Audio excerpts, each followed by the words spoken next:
네, 안녕하십니까. 비밀 무기 채널입니다. 현재 폴란드에서 다급하게 한국의 K 전차 양산을 원한다는 발표를 긴급하게 내고 있습니다. 폴란드 당국은 한국의 국방부와 사안을 논했으며 K 전차 천여 대를 양산하기 원한다는 것인데요.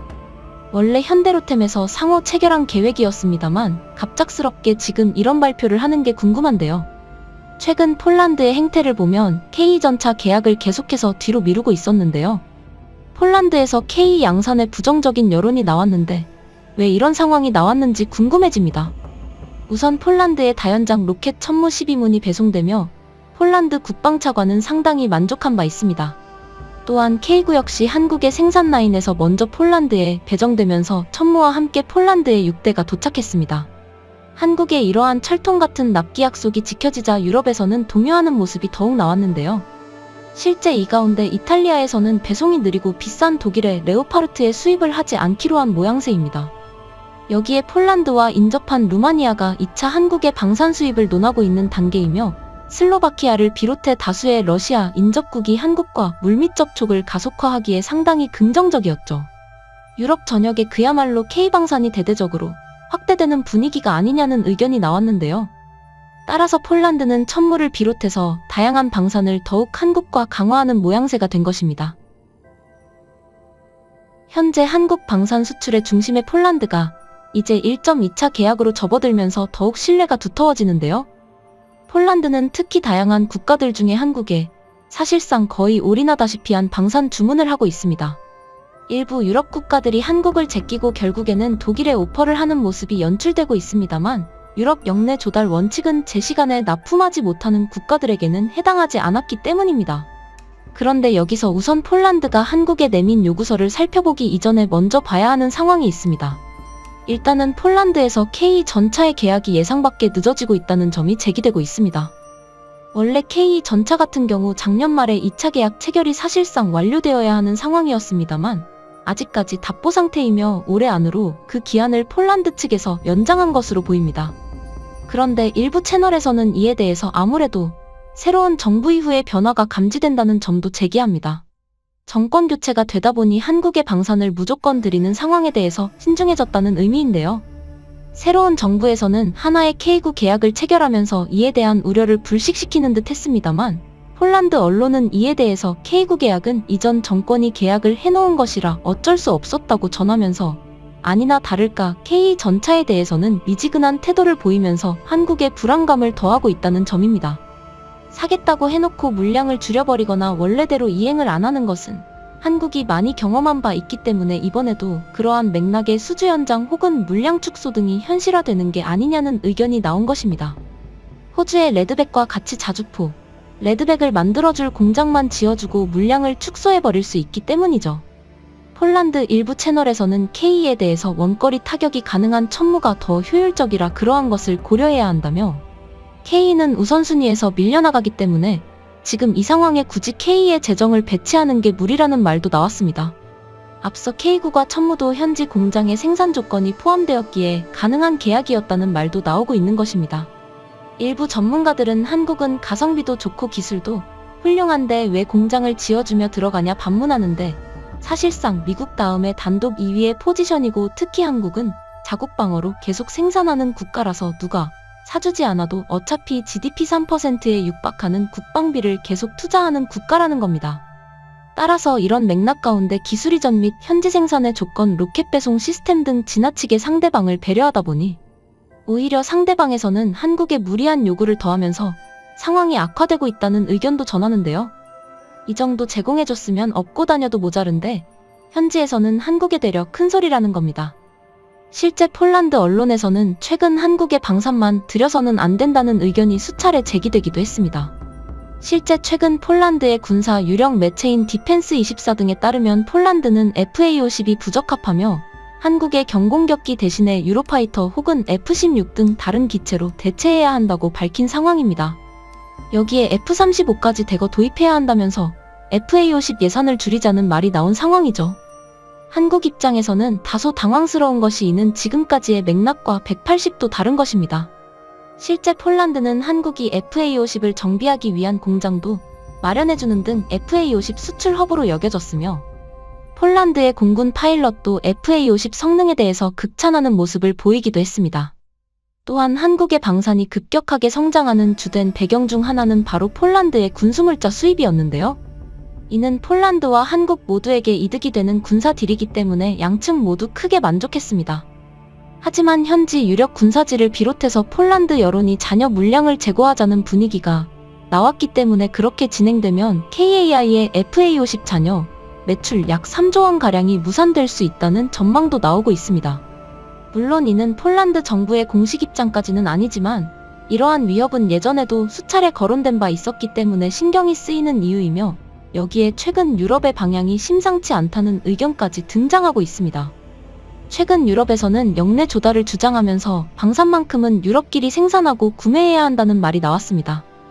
실제 영국이 8년간이나 한국의 관을 보다가 K9을 거부하고 독일 자주포를 선택하는 모습이었고 노르웨이의 K는 독일 레오파르트를 성능면에서 압도했음에도 제외되는 황당함을 겪었습니다.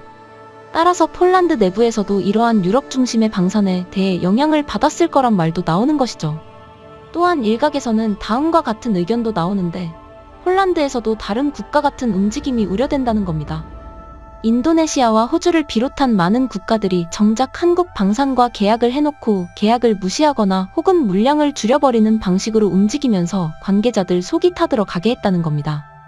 또한 폴란드에서는 최근 한국에 이제 역으로 자국 무기를 구매할까라는 의견도 제기했습니다. 지금까지 폴란드에서 자국의 무기를 가져가라는 소리는 거의 하지 않은 게 사실입니다만 이번에 처음으로 기술 이전과 현지 생산 조건에 더해서 폴란드 무기체계를 수입하길 바란 겁니다. 폴란드에서는 계약이 3차까지 가고 많은 물량을 한국에서 수입하는데 절충무역이 되어야 하며 폴란드의 대공방어 체계와 레이더, 박격포와 같은 방산품을 한국이 수입하길 원한다는 겁니다. 물론 방산은 절충무역이 맞긴 합니다만 한국 입장에선 폴란드 방산 체계를 수입하는 건 말이 안 되는 일인데 살만한 무기가 없고 한국이 훨씬 그레이드가 높으며 미국 무기를 폴란드를 통해 살 수는 없는 노릇입니다.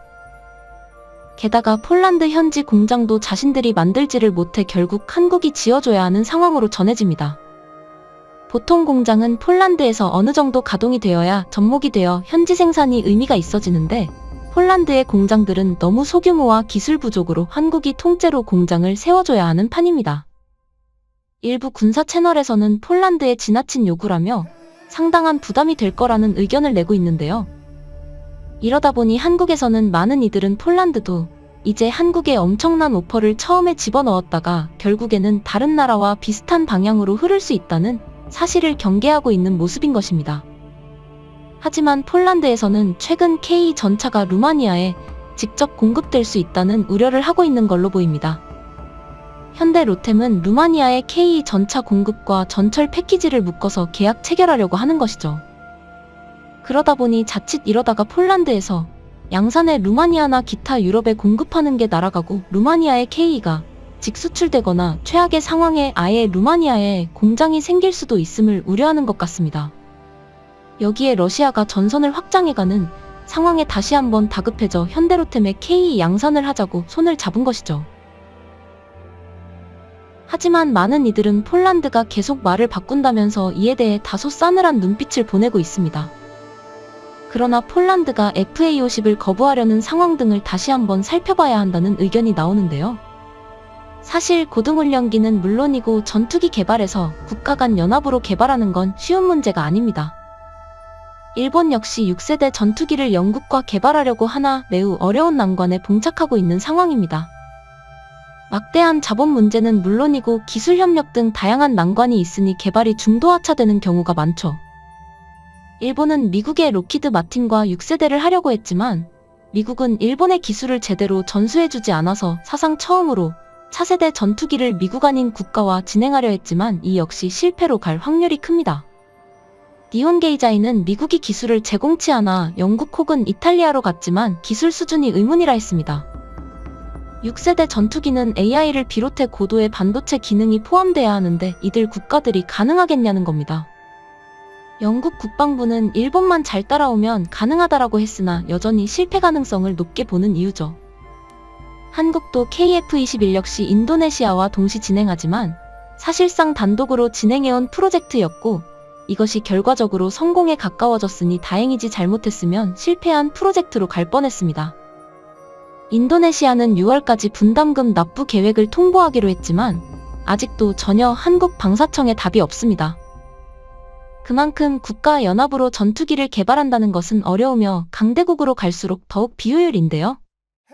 한국이 T-50부터 해서 FA-50, KF-21에 이르기까지 개발에 성공해낸 것은 미국이 놀랄만한 것입니다. 그런데 이 와중에 스페인과 동시에 에어버스에서는 한국의 FA-50을 서유럽에 팔겠다고 나서는 모양새였습니다. 에어버스는 FA-50이 영국 판버러 에어쇼에 출품할 때 KAI 측과 관련 미팅을 갖는 등 분주한 모습을 보였고, 에어버스 방위 항공의 마이클 쉐론 CEO는 한국 산자부 장관 등을 만나 이러한 협업을 제안했습니다. 에어버스 디펜스는 한국의 FA-50을 자신들이 FA-50을 퍼뜨리는 허브가 되겠다 한 것입니다. 이는 스페인도 마찬가지인데 6세대 전투기가 실패로 돌아갈 경우 KF-21을 가져오겠다는 의도를 보입니다. 이는 일단 대단한 변화가 아닐 수가 없는데 지금까지 낮게 보던 한국을 대우해줬다는 데 의미가 있고, 또한 현재의 러시아 전쟁을 통해서 많은 국가들이 전쟁은 실전임을 뼈저리게 깨달았다는 것입니다.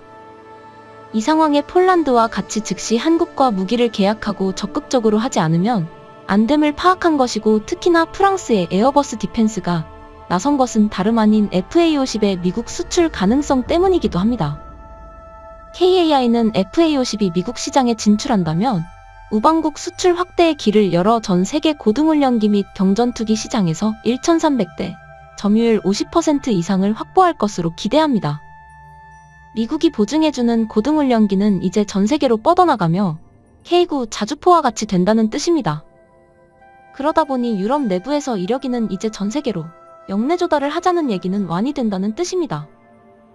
여기에 영국 제인스에서는 FA-50이 점유율 2위를 기록할 것이라고 발표하는 등 한국의 경공격기가 갈수록 대세가 되어간다고 하기 때문에 폴란드의 여론이 이러한 발표를 하는 게 더욱 이해가 안 가는 것이죠. 물론 폴란드가 실제 이를 실행에 옮길지는 모르겠으나 한국 입장에서도 항시 모든 사안에 대해 경계하며 새로운 국가와의 거래선 발굴 등 안정적인 궤도에 오를 때까지 주의해야 한다는 의견이 나옵니다. 시청해주셔서 감사합니다. 영상이 도움이 되셨다면 구독과 좋아요 부탁드리며 다음에 더 유익한 영상으로 찾아뵙도록 하겠습니다.